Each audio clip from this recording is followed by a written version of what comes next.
Whenever she sleepwalked, she undressed before my eyes. I never treated her condition, I just indulged in the sight. But the thrill wasn't enough for me. I started following her home, craving more. That was when I discovered she had an 18-year-old daughter. The girl was exactly my type.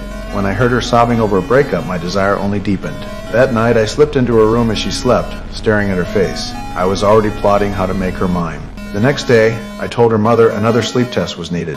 It was only an excuse to get her out of the way. I tailed the daughter, saw her in a fast food place. I bumped into her on purpose, spilling her drink. I offered to buy her another, and we sat together. I casually placed my medical license on the table. She noticed I was a doctor and mentioned her mother's treatment. I pretended to be surprised when I asked her mother's name. Then I told her her mother was actually my patient. She found it unbelievable, thought fate had tied us together. She even confessed she suffered from the same sleepwalking problem. I offered her a free session. She was delighted. When her car wouldn't start later, I offered her a ride home. She agreed without hesitation, even thanked me warmly. I could feel her starting to trust me.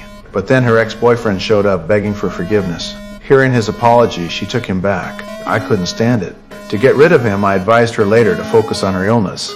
I told her not to waste time on boys. She politely said she'd think about it, but I knew she wouldn't listen.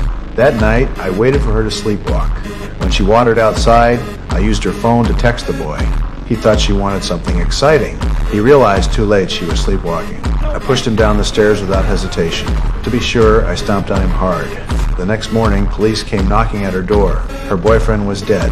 She cried in guilt, unable to recall anything. With no solid evidence, she wasn't arrested. Her mother, seeing her grief, brought her to me. Exactly what I wanted. I told them we start a sleep study that very night. The mother thought it was too soon, so she complained to the manager. The manager asked about me dining with the daughter. I claimed it was a coincidence, not a date. Still, she warned me to protect the clinic's reputation. I managed to brush her off, but her doubts grew stronger. She noticed I had no social media, no apps, nothing, so she called my former clinic. They told her I had once been stalked and even shot.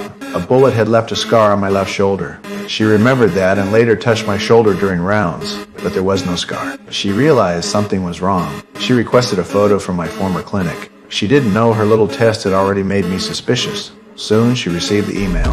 When she opened the photo, the truth was clear. The man in the picture was not me. I wasn't the real Dr. Bell. By the time she realized it, it was already too late.